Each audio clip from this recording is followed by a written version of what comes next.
Three armed robbers thought breaking into a lonely old man's house would be an easy score. But when they discovered he was a legendary Special Forces commander, their simple heist turned into the most terrifying night of their lives, especially when one of them realized he shared a dark past with their target. The rain pounded mercilessly against the windows of the modest suburban house, creating an eerie symphony with the howling wind. Through the curtain of water, three shadowy figures moved silently across the well-maintained lawn, their movements calculated and precise. Lightning briefly illuminated their faces, masked and determined, as they approached what seemed to be an easy target, the home of a lonely elderly man. Inside, 68-year-old James Morrison sat in his favorite leather armchair, his weathered hands gently caressing a worn photograph of his late wife, Sarah. The soft glow of a reading lamp cast long shadows across the living room, filled with simple furnishings and carefully arranged memories of a life well lived. To any passerby, this would appear to be nothing more than the quiet residence of a widower living out his golden years in peace. The intruders had done their homework, or so they thought.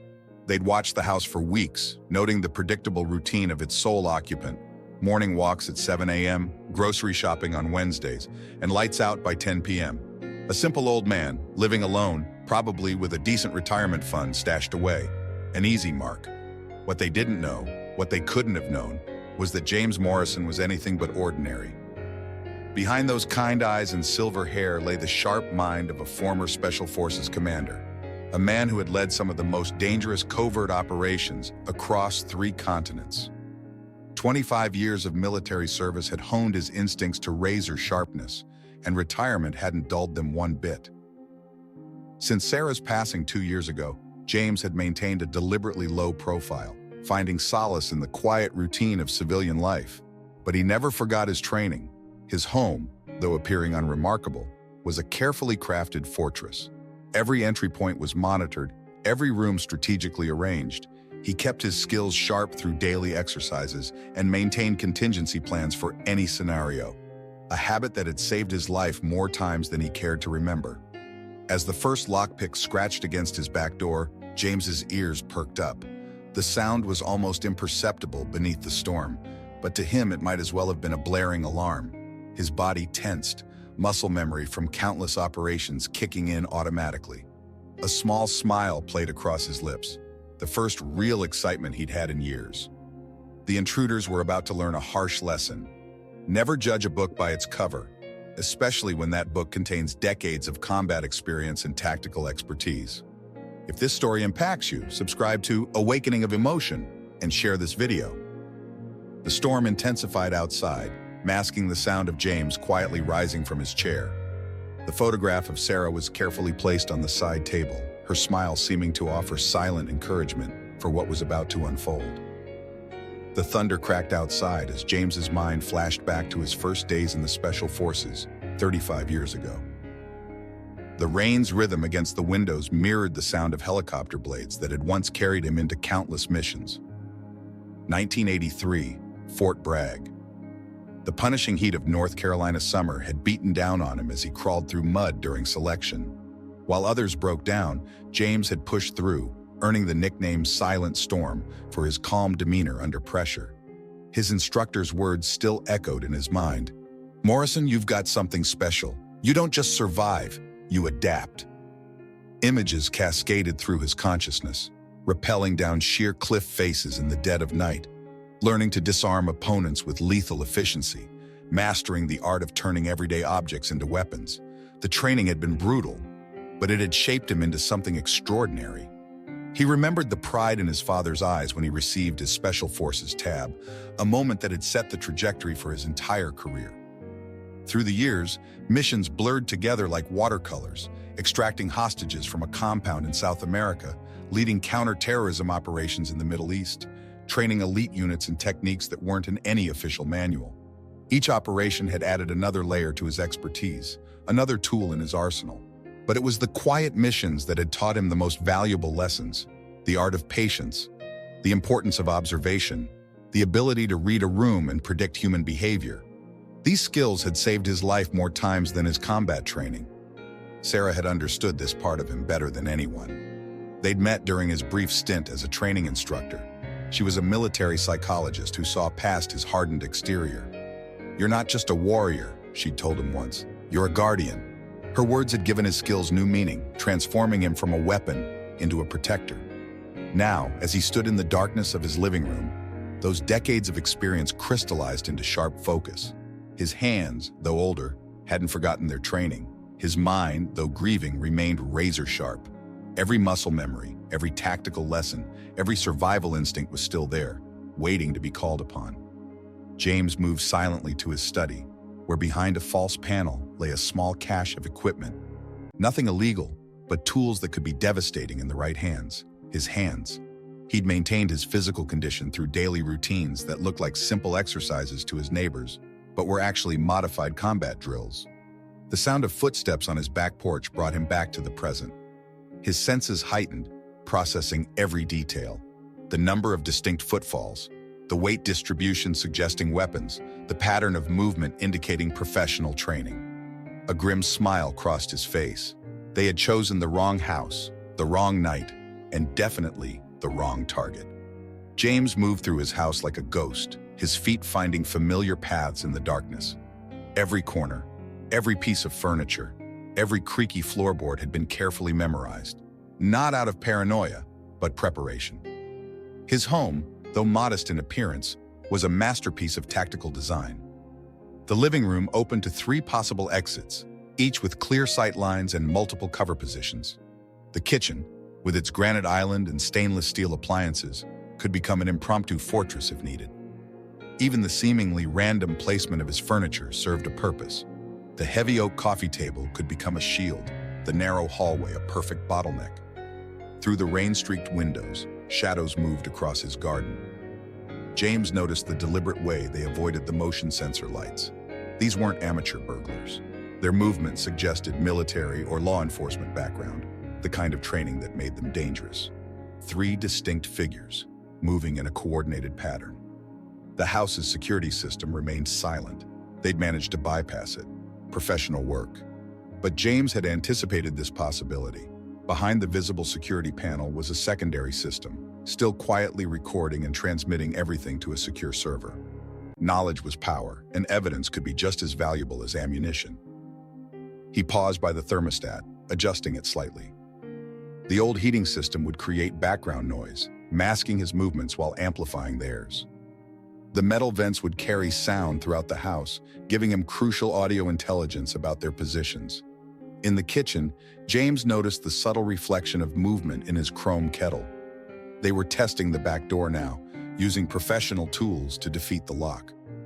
The rain provided perfect cover for their entry, but it would also help mask his counteractions. The house's layout, which appeared simple and straightforward, concealed several tactical advantages. The stairs to the second floor had a false step that would creak loudly if stepped on a natural alarm system. The hallway mirror was angled to provide a view around corners. Even the seemingly decorative wind chimes by the back door served a purpose. Their slight movement would indicate if someone tried to slip through. James moved to the study, his sanctuary. Here, every book, every piece of furniture held potential. The heavy curtains could blind or entangle. The letter opener on his desk was perfectly balanced for throwing. Even his reading glasses case contained lockpicks and a garrote wire. A soft click from the back door confirmed his suspicions. They were in. The game was about to begin, and James Morrison's house was about to become their worst nightmare. The rain intensified outside, nature providing a soundtrack for the coming confrontation. In the darkness, James allowed himself a moment of focus, channeling the warrior he'd never truly stopped being. His home was his fortress, and these intruders were about to learn why. The first intruder stepped into the kitchen, water dripping from his black tactical gear. Through the reflection in the microwave door, James watched the man signal to his companions, 2 fingers pointing left and right, military hand signals. They were splitting up to clear the house, exactly as their training would dictate. "Empty main floor," the first man whispered into a throat mic, his voice barely audible above the storm, moving to secure the stairs. His confidence was evident in his relaxed grip on his weapon, a suppressed handgun, probably 9 mm from its profile. From his position in the shadows of the dining room, James observed their movements with practiced patience. The second intruder, shorter but more heavily built, headed toward the living room. The third, likely their tech specialist judging by the equipment on his vest, began examining the security panel. They moved with precision but made rookie mistakes. None of them looked up to check the corners where walls met ceiling, a fatal error. None noticed the subtle laser triggers James had installed at ankle height. Most importantly, none of them seemed to consider that their elderly target might be more than he appeared. "Kitchen clear," the first man reported, walking past James's position without a second glance. The old commander allowed himself a small smile. In his day, he'd trained operatives to be more thorough. The second intruder's boots squeaked slightly on the hardwood floor. Another amateur mistake. James could track his movement through sound alone. The third man remained by the security panel, muttering about redundant systems. "Living room clear," came another whispered report. "No sign of the old man. Probably sleeping upstairs."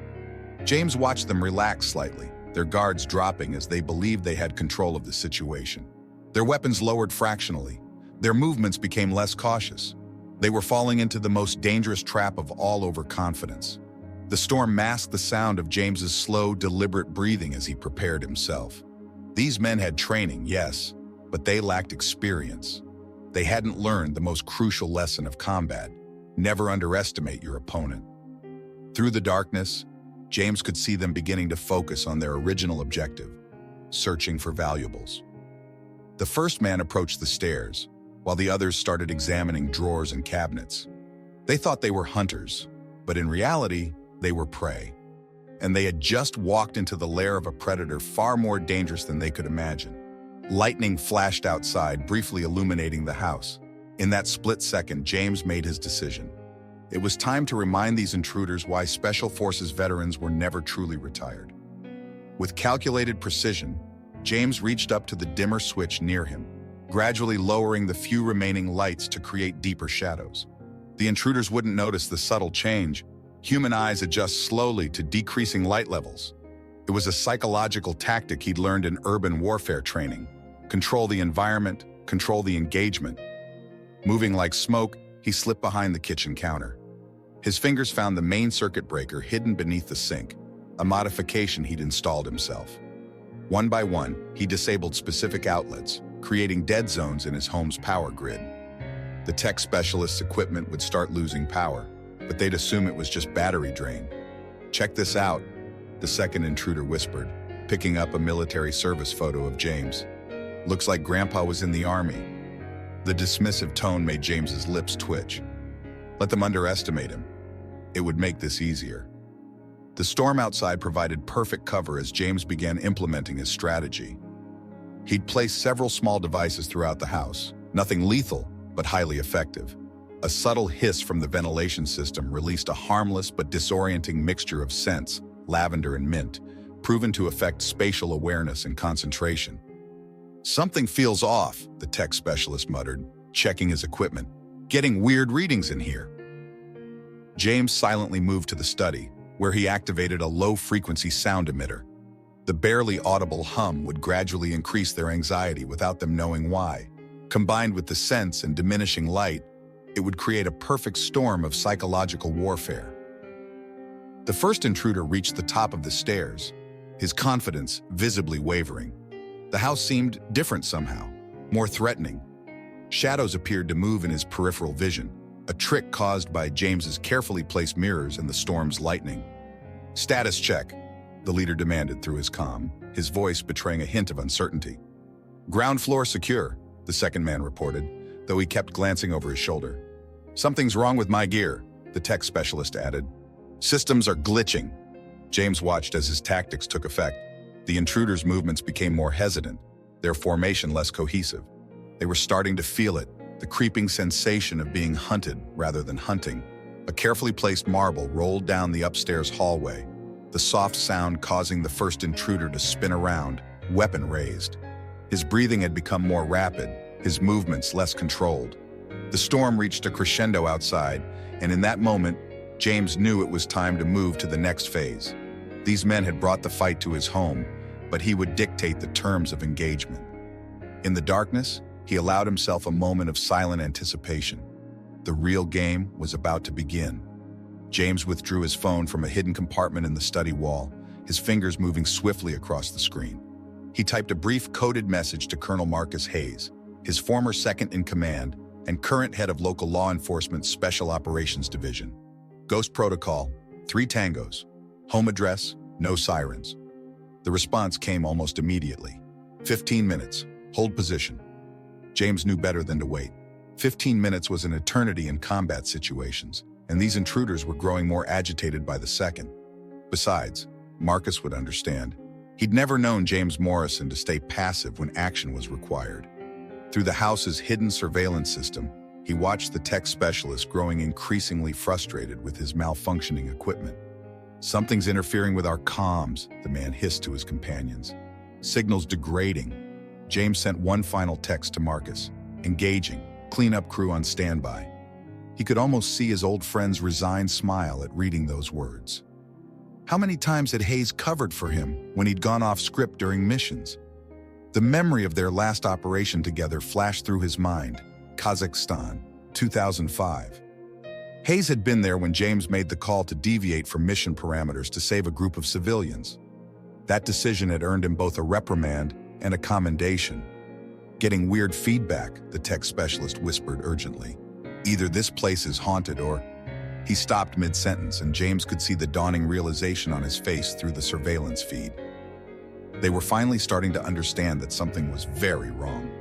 The first intruder's voice crackled through their failing comms. "Regroup. Main floor. Now." James checked his watch. 12 minutes until Hayes and his team would arrive. More than enough time to handle this situation, but he needed to be smart about it. These men were armed and trained.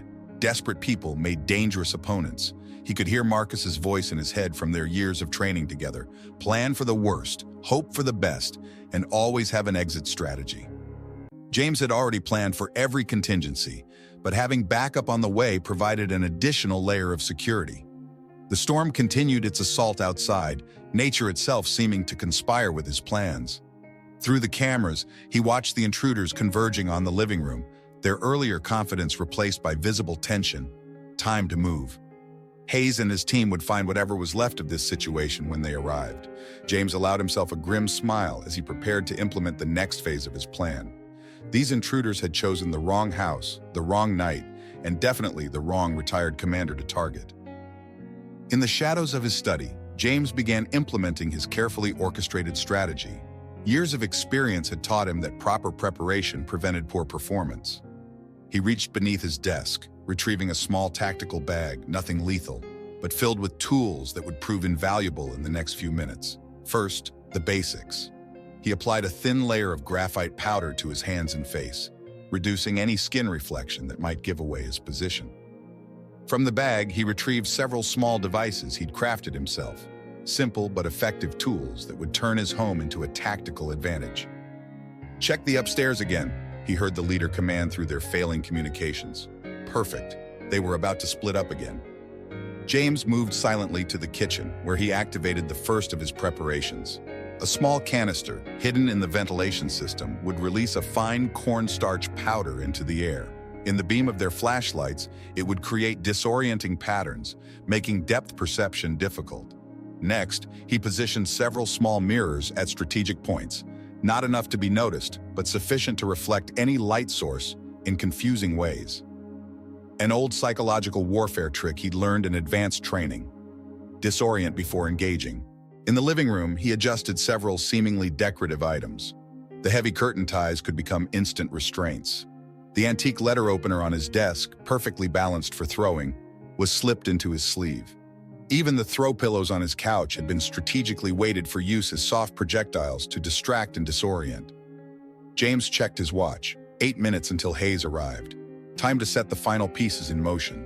He activated a series of small electromagnetic devices that would further disrupt their communication equipment and any night vision technology they might be carrying.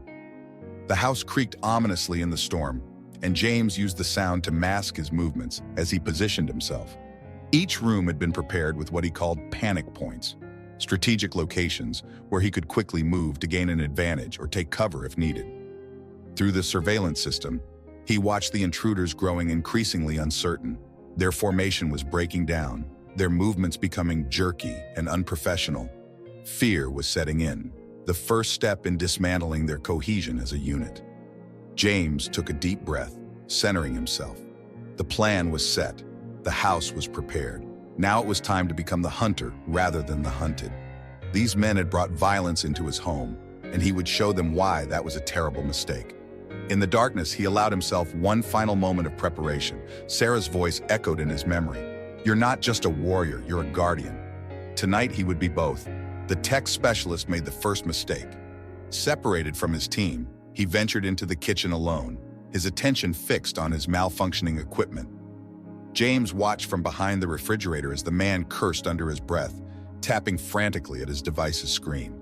With practiced silence, James released a small steel bearing across the floor. It rolled with deliberate slowness, catching the intruder's attention. As the man turned to investigate, James moved. Decades of training condensed into one fluid motion. Before the specialist could react, James had him in a sleeper hold, one hand clamped firmly over his mouth. "Quiet," he whispered, applying precise pressure to the carotid artery. Within seconds, the man slumped unconsciously, his equipment clattering softly to the floor. James quickly secured him with zip ties from his tactical bag, then moved the unconscious form into the pantry. One down, two to go. "Charlie, report status." The leader's voice crackled through the failing comm system. Silence answered him. "Charlie, damn it, something's wrong." From his position, James could see the remaining intruders through various reflective surfaces he'd positioned earlier. They were moving more cautiously now, weapons raised, finally beginning to understand the gravity of their situation. The cornstarch powder he'd released earlier created ghostly patterns in their flashlight beams, making the house seem to shift and move around them. James used their momentary disorientation to move to his next position. "Check the kitchen," the leader ordered his remaining teammate. "Find Charlie." The second intruder moved toward the kitchen, his weapon sweeping back and forth. James had already prepared this area. The floor was slightly slick with an invisible mixture of water and soap near the entrance. As the man stepped forward, his boot lost traction. It wasn't enough to make him fall, but the split-second adjustment was all James needed. He emerged from the shadows like a wraith, using the man's own momentum against him. The intruder's surprised grunt was cut short as James expertly disarmed him, the weapon clattering away under the kitchen island. A quick strike to a pressure point, and the second intruder joined his companion in unconsciousness. "Tom, what was that?" The leader's voice had lost its professional edge, fear creeping in at the edges. "Report in, damn it!" James secured the second intruder, then melted back into the darkness. The leader was alone now, and James could hear him breathing heavily, moving with his back to the walls. Through the window, lightning flashed, briefly illuminating the room. In that instant, the leader caught a glimpse of James's reflection in a mirror, a ghost from his worst nightmares, moving with deadly purpose through the darkness. The game was about to enter its final phase. "Show yourself," the leader shouted, his composure finally cracking. His flashlight beam cut wild arcs through the darkness, creating more disorienting patterns in the powder-filled air. The storm outside reached a crescendo, thunder masking James's movements as he circled his prey. The leader fired a shot at a shadow, the suppressed weapon making a muted thump. The bullet embedded itself harmlessly in the wall, exactly where James had predicted it would. Amateur move, revealing his position and wasting ammunition. "You don't understand." James's voice seemed to come from everywhere at once, thanks to his carefully positioned acoustic setup. "You broke into my home thinking you'd find an easy target. Instead, you found me." Another shot, another miss. The leader's breathing became more ragged as he backed himself into the living room. James could see sweat glistening on the man's face despite the cool air. The psychological warfare was working perfectly. What are you?" The leader's tactical training was dissolving into panic. He spun around as James deliberately knocked a book off a shelf behind him. The distraction allowed James to move to a new position undetected. The leader fired again, the muzzle flash temporarily ruining his night vision. Another rookie mistake. James used the opportunity to launch one of his weighted cushions, striking the man's weapon hand. The gun skittered across the floor, disappearing into the darkness. "Your team is already neutralized," James stated calmly, his voice still seeming to come from multiple directions. "You have two choices: surrender now or join them the hard way." Instead of surrendering, the leader pulled a combat knife from his belt. The blade gleamed in a flash of lightning, and James recognized the distinctive design standard issue for special operations units. This confirmed his earlier suspicions about their military background. The leader lunged forward, slashing with trained precision. James evaded smoothly, noting the man's form, definitely military trained but rusty. The knife cut through empty air as James seemed to disappear again into the shadows. "Stop playing games," the leader roared, frustration and fear making his movements more aggressive but less controlled. He struck out at another shadow, only to hit empty air again. James watched the man's deteriorating composure with professional detachment. The leader was dangerous now, cornered, armed, and desperate. But desperation made people predictable, and predictability in combat was fatal. Through the window, James caught a glimpse of movement, Hayes' team taking up positions outside, but he didn't need them, not yet. This confrontation was about to reach its climax, and James Morrison intended to finish what these intruders had started. The leader turned toward a sound, and James saw his opening. The final phase was about to begin. The leader spun toward the study doorway, knife held in a combat grip, only to find himself face to face with James. In the dim light, recognition flickered across his features, not of James specifically, but of what he represented. The stance, the presence, the controlled breathing, all hallmarks of someone far more dangerous than a typical retiree. "Last chance," James said quietly, his voice carrying the weight of countless confrontations. "Drop the knife." Instead of complying, the leader launched into a combination attack, a professional sequence of slashes and strikes that would have overwhelmed most opponents. But James moved like water, each attack flowing past him without landing. "Special Forces training," James observed calmly, deflecting another strike. "But you're telegraphing your moves. They taught you better than that at Fort Bragg." The leader faltered for a split second, just enough time for James to close the distance. Their engagement shifted to close-quarters combat, a deadly dance of precision and skill. The knife blade whistled through the air inches from James's face, but he remained unfazed. "How did you—" the leader started, but James cut him off with a precise strike to the solar plexus. The man staggered back, gasping, but maintained his grip on the knife. Lightning illuminated the room again, reflecting off the blade as it sliced through the space where James had been a moment before, but he had already moved, using the leader's momentum against him. A quick sweep of the legs, a practiced disarm technique, and the knife clattered to the floor. The leader recovered quickly, switching to hand-to-hand combat. His technique was solid, military close combat training evident in every move, but James had not only learned these same techniques, he had helped develop many of them. "You're using CEC pattern Delta," James said, blocking a series of strikes. "Effective against most opponents, but there's a flaw in the sequence." To demonstrate, he exploited the pattern's weakness, turning the leader's attack against him and pinning him against the wall. The man struggled, but James's grip was like iron. "Who are you?" the leader demanded, his voice a mixture of fear and awe. James leaned in close, his voice barely a whisper. "I'm the one who wrote the manual you learned from." The leader's eyes widened in recognition. Before he could respond, James executed a precise pressure point technique. The man's struggles weakened, then ceased, as unconsciousness claimed him. As James secured the leader with zip ties, he heard the subtle sounds of Hayes' team taking up final positions outside.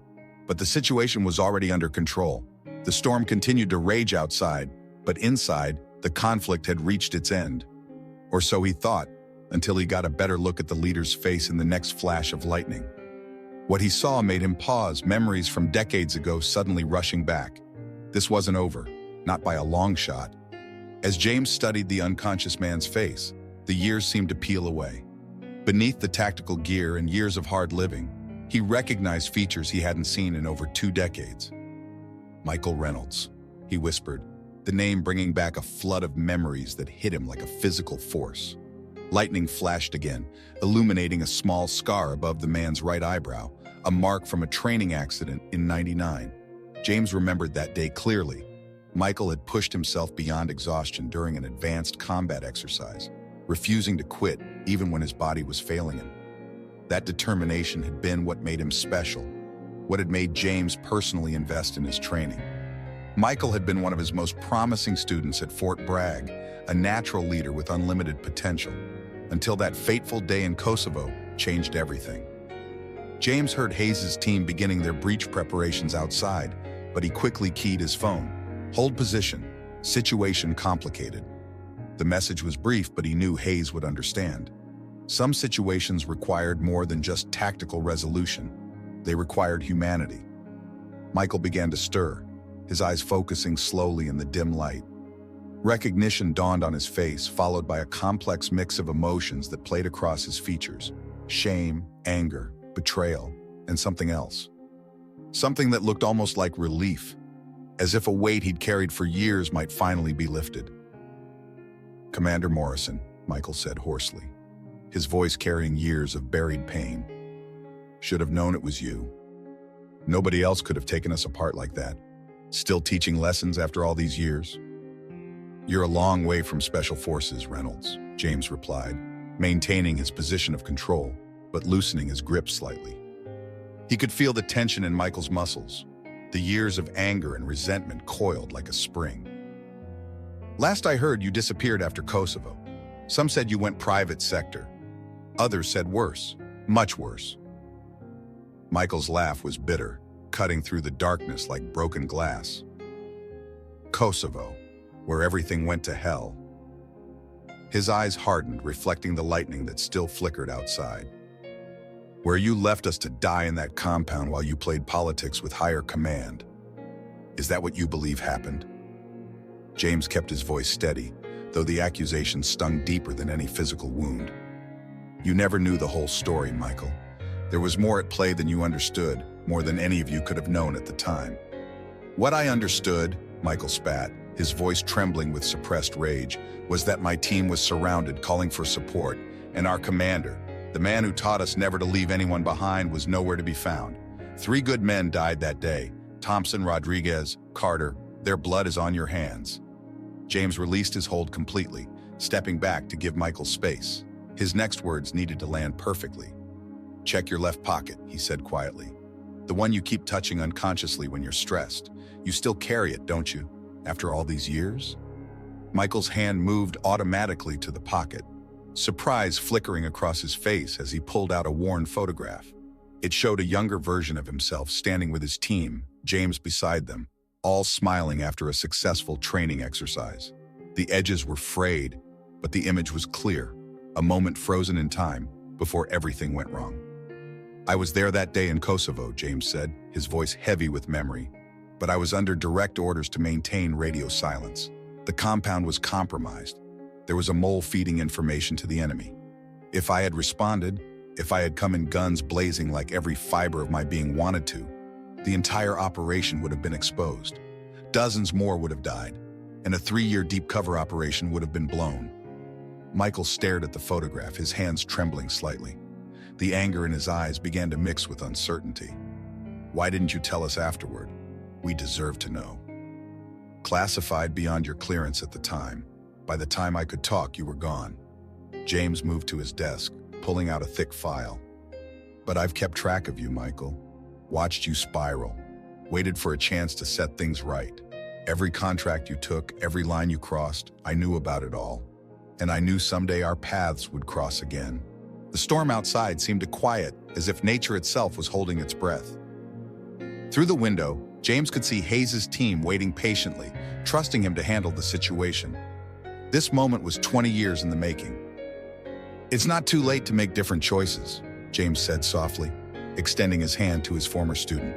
"The man I trained, the leader you were meant to be, he's still in there. The question is, are you ready to find him again?" The next few moments would determine whether this night ended in redemption or regret.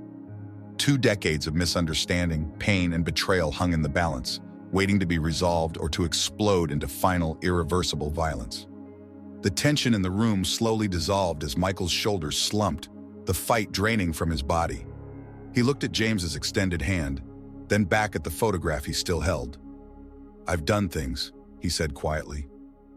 "Things I can't take back." "We all have," James replied, thinking of his own past decisions. "The question is, what will you do next?" Outside, the storm began to subside, the violent rainfall softening to a gentle patter. Through the window, the first hints of dawn were beginning to lighten the sky. James could see Hayes personally supervising his team, patiently waiting for his signal. Michael looked around at his unconscious teammates. "They're not bad men," he said. "Just lost, like I was. Following orders from people who promised answers but only delivered more questions." James nodded, reaching for his phone. "Hayes is outside. He's a fair man. I can speak to him. But you'll have to cooperate. Tell him everything you know about who hired you."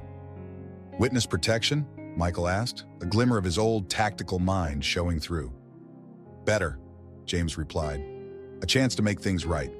Hayes runs a rehabilitation program for veterans who've lost their way. It's not easy, but it's a path back." Michael finally took James's offered hand, allowing himself to be helped to his feet. "I'm sorry," he said, the words carrying the weight of 20 years, "for breaking into your home, for believing the worst about you, for everything." James keyed his phone, signaling Hayes. "Sometimes the hardest battles we fight are with our own past," he said, thinking of Sarah and how she would have handled this moment. "The true measure of a warrior isn't in never falling, but in how we rise again." As Hayes' team quietly entered the house, James watched his former student straighten his shoulders, facing his future with the same determination he'd once shown in training. Sometimes, James reflected, the most important victories weren't won with fists or firearms, but with understanding and second chances. The first rays of sunlight broke through the clouds, casting long shadows across the room. In a few hours, this would all seem like a strange dream to the neighbors, just another quiet morning on a peaceful street. But for James Morrison, it was a reminder that some battles were worth fighting, and some victories came in unexpected forms. "If you're ready," he said to Michael, "it's time to start again." If you enjoyed this story of redemption and second chances, subscribe to Awakening of Emotion and share this video with those who believe in the power of understanding and forgiveness. Life often presents us with moments where we must choose between vengeance and understanding. Commander Morrison could have easily eliminated his intruders, but instead, he chose the harder path, redemption. What would you have done in his position? Would you have shown mercy to someone who betrayed you, or would anger have guided your actions? If this story touched something deep inside you, click on the video appearing on your screen right now to continue your journey of self-discovery through more powerful stories of transformation. Don't forget to subscribe and hit the notification bell. Join our community of people who believe that understanding and forgiveness can be the strongest weapons of all. Remember, true strength isn't just about winning fights.